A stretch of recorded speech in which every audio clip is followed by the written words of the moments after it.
Hey, it's Midnight Raven, and today we are finishing off part 2 of the Cecil Hotel Elisa Lam tragedy.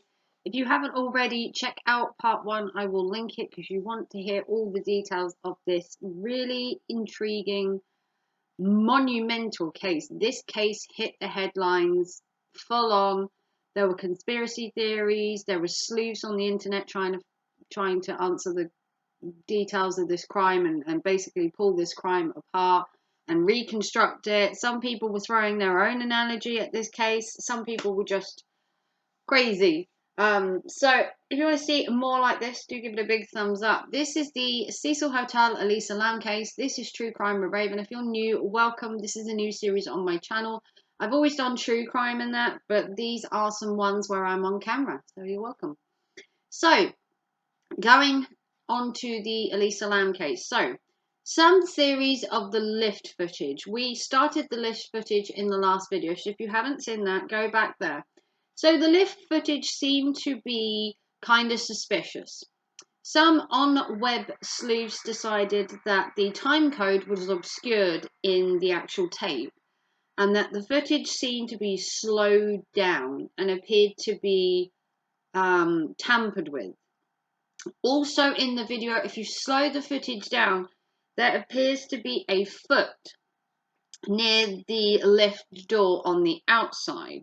So people have had concerns that maybe she was being followed. Maybe she was seeing something that wasn't there. We're going to get onto her medication and that in a minute. But there was so much that was picked up in this small clip on the internet. So the footage may have been edited by the hotel, or was it edited by police to give them the answers they wanted? So Elisa Lam had been missing for 19 days after that video was seen. The last clip of her was in that lift. She walked out of the lift and she disappeared. 19 days had gone. And after she disappeared, a guest at the hotel complained of a strange and unusual colour of the water in their hotel room, and then it had a really off scent. So the pressure of the water in the hotel had also started to decrease. So maintenance workers were sent to check on the tank on the roof. And in that tank would be the most horrific discovery. When the maintenance men opened the tank lid, which was really hard to open, mind you, there was the deceased naked body of Elisa Lam. Her clothes were found at the bottom of the water tank, which was connected to the hose drinking supply, hence the water being funny and discoloured. Elisa was floating face up with white colour skin. At that point, they were not 100% it was Elisa Lam. At this point, they had a body of a woman in a water tank, but with Elisa Lam currently being the woman that was missing and last seen in the hotel, it would suggest that it was Elisa Lam. Police would investigate further, but found no evidence of a crime. Crime web sleuths had other ideas, and here we go. The web sleuth said it could be anything from paranormal activity, hence her acting weird in the lift. Other people said it was a conspiracy theory and that her death had been covered up in some way with the tampering of the footage. Other people said that it seemed to be a staged death by a serial killer by putting her into the water tank. That would mean that she would definitely be found at some point, and then a serial killer would hit the news. Seems a little bit too much, that one. So, forensic scientists said that she had no signs of external or internal injuries that could be found that would have led to her death. And a toxicology report claimed that she had no alcohol and no drugs in her system. Elisa also had suffered from bipolar and a mental health problem. Her toxicology did show she had medication traces in her system, but she didn't have other drugs of the recreational kind. The only drugs in her system were medical ones. So the low levels of the medication in her system could suggest that due to that, she'd not been taking her meds properly and had what you want to call a psychotic episode due to not having her medication. So by not taking her medication regularly, she can start to have delusions, start to see things, maybe hear voices, sometimes have a mental breakdown, which she had before when she stopped taking her medication. She would become frightened and have delusional behavior when she didn't take her meds. So was this possible that she had some kind of psychotic episode? Did she really believe someone was following her and that she climbed in the water tank for safety and then couldn't get out?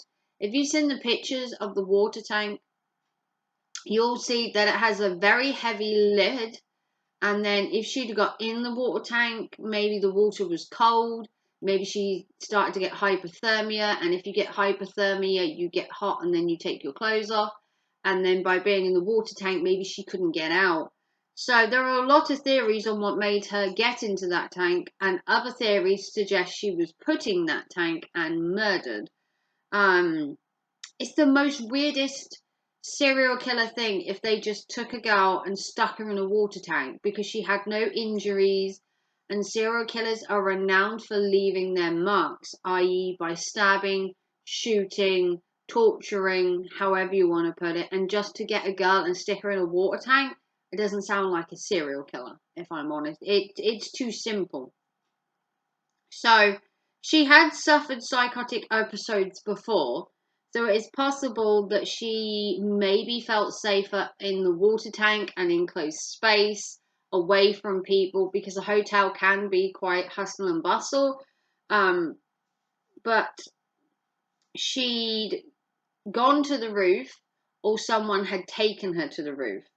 But there was no conclusive evidence of foul play, with Elisa not having any injuries to her and no signs of her being hurt in any way. It would seem that Elisa went to that roof of her own accord, although the hotel claims there shouldn't be access to the roof. So how she got to the roof, whether she found a key, whether she got someone to let her up there, whether she gained access somehow by herself, how she got to the roof kind of remains a mystery. There are ways to get to the roof, but most of them would have stopped her.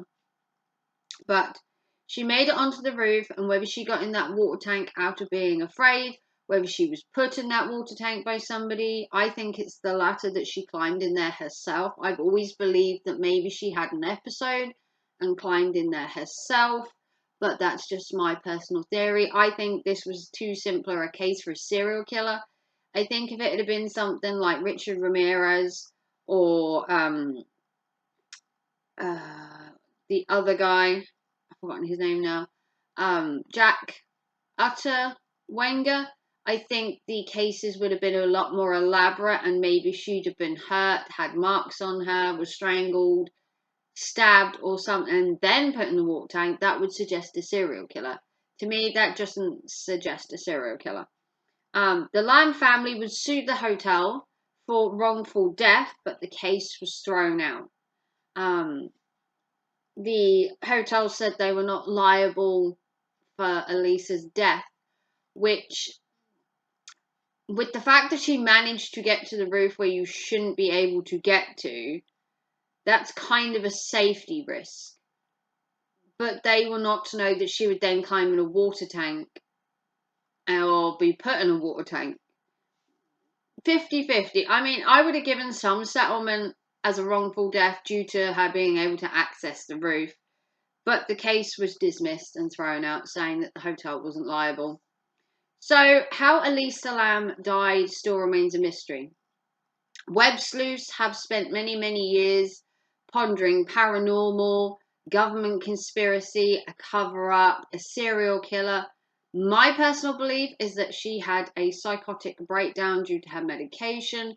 She thought maybe she was being followed. She had delusions, and she climbed in a water tank for safety because it was a confined space away from people where it was quiet. She probably sat in there for a while and then realized she couldn't get out. So this is the tragic case of Elisa Lam. I hope you enjoyed this video. If you want to like and subscribe to True Crime with Raven, I hope you will join my little crew. And I will see you very soon for another True Crime with Raven. Take care and thanks for watching. Bye guys.